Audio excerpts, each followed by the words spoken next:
2024 లేదా 25లో డిగ్రీ లేదా బీటెక్ చదివారా? సాఫ్ట్‌వేర్ జాబ్ కోసం ఎదురు చూస్తున్నారా? అయితే కోడ్ జ్ఞాన్ 100 డేస్ కోర్సులో చేరండి. జాబ్ సాధించండి.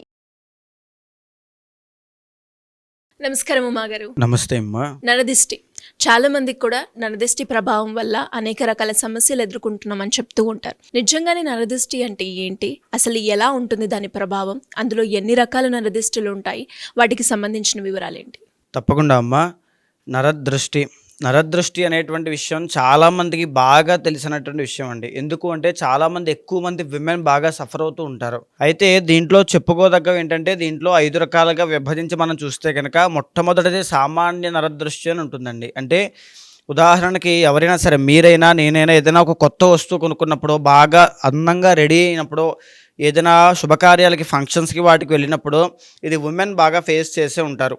బాగా అందంగా అలంకరణలు అన్నీ కూడా బంగారు నగలన్నీ వేసుకుని వెళ్ళొచ్చి ఏదైనా ఫంక్షన్కి వెళ్ళి వచ్చిన తర్వాత ఖచ్చితంగా తలనొప్పి రావడం, కాళ్ళు లాగడం కానీ, ఫీవర్ రావడం కానీ, వికారము కానీ, వామిటింగ్స్ కానీ ఇలాంటివన్నీ అవుతూ ఉంటాయి. ఖచ్చితంగా వాళ్ళు ఫేస్ చేసి ఉంటారు. ఇదేంటి అంటే అక్కడ ఉన్నటువంటి వాళ్ళ యొక్క ఈర్ష, ద్వేషాల యొక్క దృష్టి ప్రభావం పడడం వల్ల ఖచ్చితంగా ఆరా అనేటువంటిది డ్యామేజ్ అవ్వడం వల్ల వచ్చేటువంటి ప్రాబ్లం అండి. దీన్ని సామాన్య నరదృష్టి అంటాము. సో దీనివల్ల వాళ్ళ ఇంట్లో నిత్యం చేసుకునే అనుష్ఠానం వల్ల, పూజల వల్ల, వాటి వల్ల ఖచ్చితంగా అది క్యూర్ అయిపోతుంది. 1-2 డేస్లో నార్మల్ అయిపోతారు.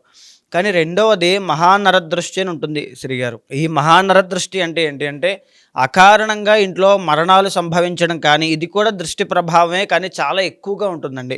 ఉదాహరణకి ఎవరైనా ఒక ఫ్యామిలీ యొక్క జాతకం మనం చూసినప్పుడు ఎందుకో తెలియకుండా అకారణ మరణాలు వస్తున్నాయండి. ఇలా జరుగుతున్నాయి. మొత్తం డౌన్ఫాల్ చూసాం.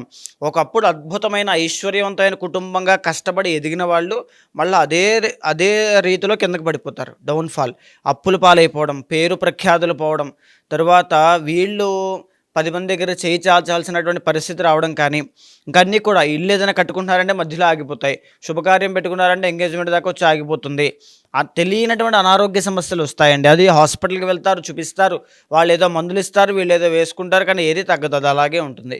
దైవానుగ్రహం కోసం ప్రయత్నం చేసినప్పటికీ కూడా ఖచ్చితంగా రిజల్ట్స్ కూడా కనబడవు.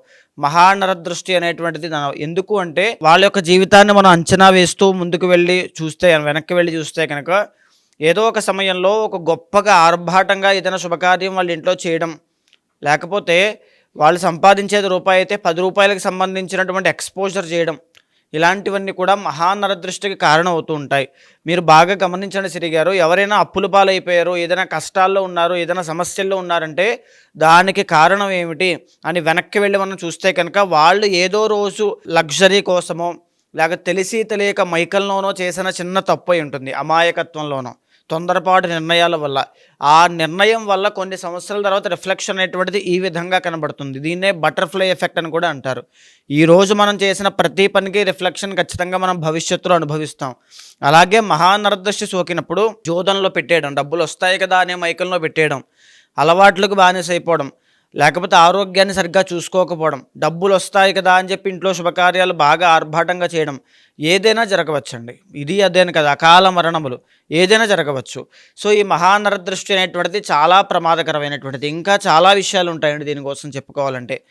అయితే మూడవది శ్రీగారు సంభోగ దృష్టి అని ఉంటుంది. ఎవరైనా నూతనంగా పెళ్ళైన దంపతులు కానీ, లేకపోతే ఎవరైనా సరే వాళ్ళిద్దరూ కూడా చాలా ప్రశాంతంగా ఉన్నప్పుడు బాగా గమనించండి, మీరు కూడా వినే ఉంటారు, చూసేవాళ్ళు కూడా, భార్యాభర్తలు ఇద్దరు కలిసి విడిగా ఉంటూ ప్రశాంతంగా ఉన్నప్పుడు చాలా బాగా చక్కగా ఉంటారు. వాళ్ళిద్దరూ బయటకు ఎక్కడికైనా వచ్చి, లేకపోతే అది ఎవరైనా అవ్వచ్చు, తల్లిదండ్రులు, అత్తగారు, మామగారు, అన్నయ్య, తమ్ముడు, ఫ్రెండ్స్ ఎవరైనా కావచ్చు, మూడో వ్యక్తి ఎవరైనా వాళ్ళిద్దరి మధ్యలో వాళ్ళతో పాటు ఉంటున్నా, లేదా వాళ్ళ లైఫ్లోకి ఎంటర్ అయినా వాళ్ళ యొక్క దృష్టి లేదా ఇన్ఫ్లుయెన్స్ పడిన దగ్గర నుంచి వాళ్ళిద్దరి మధ్యలో సమస్యలు స్టార్ట్ అవుతాయి. ఇది బాగా గుర్తుపెట్టుకోండి. దీన్నే సంభోగ దృష్టి అంటాము. సో దీనివల్ల ఏంటి అంటే ఇద్దరి మధ్యలో విభేదాలు, మిస్అండర్స్టాండింగ్ స్టార్ట్ అవుతాయి. అప్పటిదాకా పర్వాలేదులే, నా భర్త నా భార్య అనుకున్నటువంటి వాళ్ళు కూడా అప్పటి నుంచి నువ్వా నేనా అనేటువంటి ఒక ఈగోకి డామినెంట్ ఇష్యూస్ ఫేస్ చేస్తూ ఉంటారు. ఇంకా చెప్పాలంటే అక్రమ సంబంధాలకు దారితీస్తుంటాయి. అది క్రమేపీ ఒకరినొకరు చంపుకోవడం దాకా వెళ్తూ ఉంటాయి కూడా. అలాంటి సంఘటనలు ఆల్రెడీ ఇప్పుడు మనం చూస్తున్నామండి. ఇది సంభోగ దృష్టి వల్ల కలిగేటువంటి ప్రాబ్లం. అయితే నాలుగవది సంతాన దృష్టి అని ఉంటుందండి. సంతాన దృష్టి అని ఏంటంటే ఉదాహరణకి ఎవరైనా ఒక ప్రెగ్నెంట్ ఉమెన్ కన్సీవ్ అయిన తర్వాత నుంచి డెలివరీ అయ్యేలోపు వాళ్ళ మీద యొక్క సంతాన దృష్టి పడింది అనుకోండి, మిస్క్యారీస్ అవుతూ ఉంటాయి, గర్భం నిలబడదు. చాలామంది సంతానం విషయంలో ఇబ్బందులతో బాధపడుతూ ఉంటారు. దీనివల్ల కావచ్చు, ఖచ్చితంగా దీనివల్ల కావచ్చు. అండ్ రెండవది, పిల్లలు పుట్టిన తర్వాత కూడా అండి, వాళ్ళు పెరిగే కొద్దీ చక్కగా విద్య వైపు వెళ్తూ స్టడీస్ అన్ని బాగా చదువుతున్న వాళ్ళు సడన్గా చెడు సహవాస దోషము, అలవాట్లు, జూదము, లేకపోతే ఏదైనా పక్కదోవ పట్టడం కానీ, చదువు మొత్తాన్ని పక్కన పెట్టేయడం కానీ, ఇవన్నీ చూస్తూ ఉంటారు. ఇది సంతాన దృష్టి వల్ల కలిగేటువంటి దోషం అండి. ఓకే. సో పిల్లల విషయంలో వాళ్ళు గొప్ప అభివృద్ధిలోకి రావాలి అంటే సంతాన దృష్టి పడకూడదు. అందుకే మనం చూస్తుంటే చిన్నపిల్లలకి నల్ల కాటుక ఇక్కడ కావచ్చు, ఇక్కడ కావచ్చు, ఆ దృష్టి ప్రభావం తగ్గడానికి పెడుతూ ఉంటారండి. చాలా మన ఇళ్ళకి కూడా పెడుతూ ఉంటారు దృష్టిని. ఎలాగైనా వాళ్ళ యొక్క విజన్ని, ఆ దృష్టిని డైవర్ట్ చేయాలి అని. తరువాత ఆఖరిది సూక్ష్మ నరదృష్టి అని ఉంటుందండి.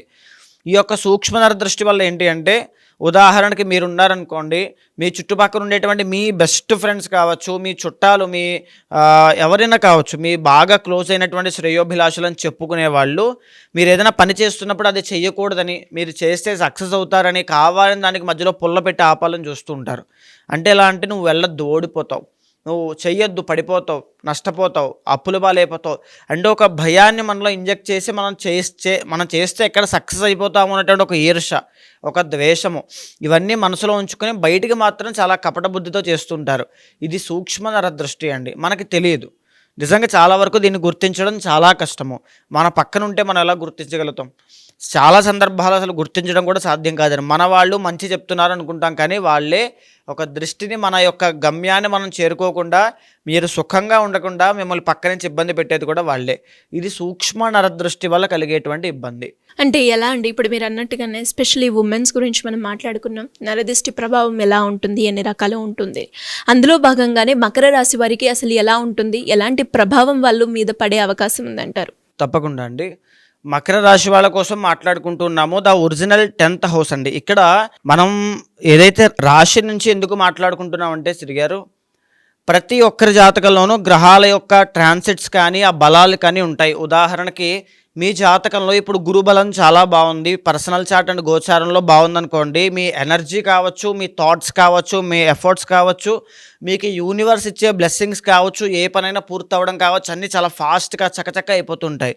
ఏ రాహు మీకు అష్టమ స్థానంలో ఉన్నారనుకోండి, పనులు ఎదురకుండా ఉంటాయి కానీ మీరు చేయరు, బద్ధకం, పనులన్నీ ఇక్కడ ఇది చేస్తే మీకు అయిపోతుంది కానీ మీరు చేయరు, నిర్లక్ష్యం, భయం, over thinking, negative thinking, anxiety, depression, ఇలాంటివన్నీ వస్తుంటాయి. గ్రహం అంటే ఆ గ్రహ బలం ఉన్నప్పుడు మనం చాలా ఎనర్జెటిక్గా ఉంటాం, బికాజ్ ఆ కాంతి మనమే చాలా బాగా ఉంటుంది కాబట్టి. ఈ గ్రహ బలం వీక్గా ఉన్నప్పుడు మనం చాలా డల్ అయిపోతామండి. సో ఇలాంటి యొక్క పరిస్థితుల్లో బయట నుంచి ఒక ఎక్స్టర్నల్ నెగిటివ్ ఎనర్జీ అనేటువంటి నరదృష్టి మన మీద పడినప్పుడు ఎలాంటి ఎఫెక్ట్స్ మనం ఫేస్ చేస్తాము. ఉదాహరణకి మకర రాశి వాళ్ళకి మనం చూస్తే కనుక ద ఒరిజినల్ 10th హౌస్ అండి. మకర రాశి అంటే బాగా కష్టజీవులు, కష్టపడతారు, బ్రెయిన్తో వర్క్ చేస్తారు, కానీ ఫలితాలు రావడం చాలా ఆలస్యం అవుతుంది. అండ్ ఈవెన్ మెరిటల్ లైఫ్లో కూడా చాలా కేర్ఫుల్గా ఉండాలి వీళ్ళు. అండ్ ఏంటి అంటే అప్పులు కానీ, లోన్స్ కానీ, ఈఎంఐస్ కానీ, ఇలాంటి క్రెడిట్ కార్డ్ కానీ, ఇలాంటి విషయాల్లో ఆర్థికపరమైన లావాదేవీల విషయంలో ఇబ్బందులు జరిగే అవకాశాలు చాలా ఎక్కువ ఉంటాయండి.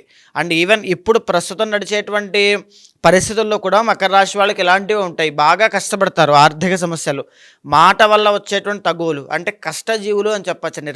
రిజల్ట్స్ వచ్చినా రాకపోయినా వీళ్ళ యొక్క రిజల్ట్ని, వీళ్ళ యొక్క కష్టాన్ని వేరే వాళ్ళు దొంగలించినా వీళ్ళు మాత్రం కష్టపడుతూనే ఉంటారు. అది వీళ్ళ యొక్క తత్వము.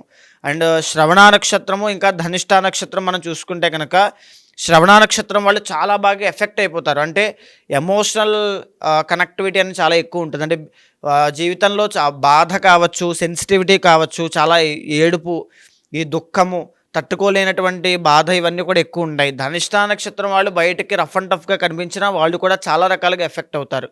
వీళ్ళకి ఈ యొక్క దృష్టి ప్రభావాల్లో ఉండేటువంటిది మేజర్గా మహానరదృష్టి అండి. వీళ్ళు ఎదుగుతున్నారు అని గత సంవత్సరంలో వచ్చినటువంటి ప్రభావాల వల్ల ఈ సంవత్సరంలో వీళ్ళు పడేటువంటి ఇబ్బందులకి అది కారణం అవుతోంది. దాన్ని ఎప్పుడు మీరు నివారణ చేసుకోకపోతే క్రమేపీ అది ఎక్కడికైనా దారి తీయవచ్చు. ఆర్థిక సంక్షోభానికో ఏదైనా సరే, ఆరోగ్య సమస్యలండి, ముఖ్యంగా ఏలినాటి శని వెళ్ళిపోయింది అనేటువంటి విషయాన్ని మీరు దృష్టిలో ఉన్నారు తప్ప గురుబలం లేదు, రాహుబలం లేదు, ఇవన్నీ కూడా చూసుకోవాలి. సో ఖచ్చితంగా ఆరోగ్యం విషయంలో జాగ్రత్తగా ఉండండి. ఫైనాన్షియల్గా ఎవరికి డబ్బులు ఇవ్వద్దు, ఎవరి దగ్గర డబ్బులు తీసుకోవద్దు, ఇవి చాలా ముఖ్యమైన నియమాలుగా పెట్టుకోండి. అండ్ ఇంకా చెప్పాలి అంటే the original 8th lord Ravi అవ్వడం వల్ల తండ్రి ఇబ్బంది లేదా తండ్రి వల్ల ఇబ్బందులు అనేటువంటి రెండూ కనబడతాయండి. వీళ్ళ జీవితంలో తండ్రి అనేటువంటిది ప్రధాన పాత్ర పోషించవచ్చు, లేదా తండ్రికి మరణమైనా సంభవించవచ్చు. సో ఇది అప్ అండ్ డౌన్ ఏదైనా అవ్వచ్చు, పర్సనల్ చార్ట్ చూసుకోవాలి కాబట్టి. అయితే ద ఒరిజినల్ 6th లార్డ్ బుధుడు అవ్వడం వల్ల మీకు మీ బంధువుల్లోనే, మీ చుట్టుపక్కల ఉండేటువంటి వ్యక్తుల్లోనే బాగా శత్రుగణము అనేటువంటిది ఉంటుంది. అంటే దీని అర్థం ఏంటి అంటే సూక్ష్మ నరదృష్టి తిరిగారు. మన ఆఖరణ చెప్పుకున్నామండి ఇందాక. సూక్ష్మ నరదృష్టి అనేటువంటిది ఉండడం వల్ల వీళ్ళు గుర్తించలేరు వీళ్ళ పక్కన జరిగేటువంటి సంఘటనలు కానీ, లేదా వీళ్ళ మీద జరిగేటువంటి కుట్రలను కానీ, వీళ్ళ మీద జరిగేటువంటి మోసాలు కానీ వీళ్ళు గుర్తించలేక చాప కింద నీరులాగా కష్టాలు పెరిగి ఒక్కసారి సునామీలా మీదకి వస్తూ ఉంటాయి.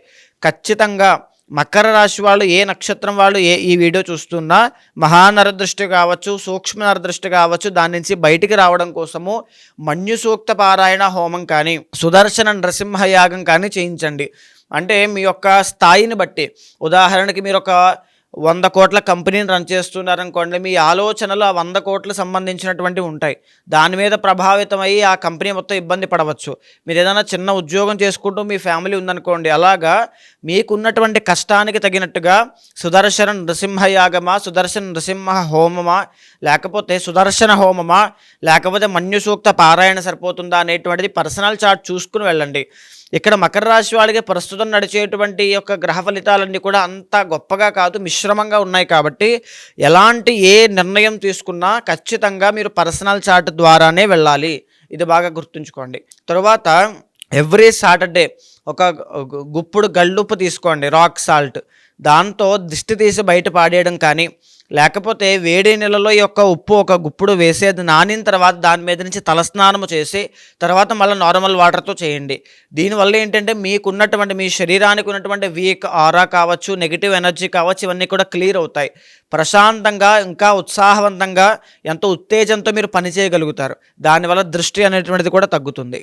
అంటే ఎలా ఉమాగారు, మీరు అన్నట్టుగానే కొంతమంది ఇలాంటి నరదిష్టి ప్రభావం వల్ల చాలా సమస్యలు అయితే ఎదుర్కోవడం మనం చూస్తూ ఉన్నాం. అలాంటి వాళ్ళు ఎవరైనా కూడా రెమెడీ చేయించుకోవాలి అంటే ఏ రకంగా మిమ్మల్ని అప్రోచ్ అయ్యే ఛాన్స్ ఉందంటారు? తప్పకుండా అండి. మనం మాట్లాడుకునేటువంటివన్నీ కూడా నరదృష్టి కోసము, తర్వాత గోచారానికి సంబంధించినవి మాట్లాడుకుంటూ ఉన్నామండి. మీ పర్సనల్ చార్ట్లో మీకు ఏ టైమ్స్లో ఇబ్బందులు అనేటువంటివి వస్తాయి. ఉదాహరణకి మీ జాతకంలో ఎక్స్ట్రాడనరీ రాజయోగాలు నడుస్తున్నాయనుకోండి, దృష్టి ప్రభావాలు కూడా మిమ్మల్ని ఏమీ చేయలేవు. బికాజ్ మీరు ఒక హై ఎనర్జీతో వెళ్తూ ఉంటారు కాబట్టి ఏమీ చేయలేవు. చిన్నగా మీరు చేసుకునే జపములు, లేకపోతే మంత్రము, దర్శనాలు, ఇవే సరిపోతాయి. మీ పర్సనల్ చార్ట్ అనేటువంటిది చాలా యూనిక్గా మీకు మాత్రమే ఉంటుంది. అక్కడ ఏ కాల సర్పదోషంతోనో, ఏ కర్మదోషంతోనో బాధపడుతూ ఉంటే చాలా రకాలుగా ఇబ్బంది పడాల్సి వస్తుంది. సో పర్సనల్ చార్ట్ చూసుకున్న తర్వాతనే రెమెడీస్ కూడా ఫాలో అవ్వాలి. సో ఖచ్చితంగా ఎవరైనా అలాంటి వాళ్ళు ఉంటే కనుక మీకు కింద కనిపించే నెంబర్కి కాల్ చేస్తే మా వాళ్ళు మీకు పూర్తి వివరాలు అందిస్తారు. మీ పర్సనల్ చార్ట్ చూసిన తర్వాత గోచారంతో సమన్వయం చేస్తూ, చాలామందికి కోరికలు ఉంటాయండి. నేను ఆ జాబ్ కొట్టాలి, ఐఏఎస్ ఆస్పిరెంట్స్ కావచ్చు, గవర్నమెంట్ జాబ్ ఆస్పిరెంట్స్ కావచ్చు, ఒక పెద్ద ఎంటర్ప్రీనర్ అవ్వాలనేటువంటి కోరిక ఉంటుంది. ఎలాగైనా డబ్బు సంపాదించాలి, ఫిల్మ్ కెరీర్లోకి వెళ్ళాలి. ఇలాంటి కోరికలకి అక్కడ యోగం ఉందా లేదా అనేటువంటి ఖచ్చితంగా తెలుస్తుంది. ఇది సైన్స్ అండి. ఆ యోగం దేని మీద ఉంది, ఏ కెరీర్ని సెలెక్ట్ చేసుకోవాలనేటువంటిది అన్నీ కూడా రెండింటిని సమన్వయం చేస్తూ చూస్తూనే మీకు ఏదైనా దోషం ఉంటే శాంతి పరిహారములు ఆచరింపజేసి భగవత్ అనుగ్రహం కలిగేలా చేస్తాను. థ్యాంక్ యూ అండి. Thank you so much. నమస్తే అమ్మా.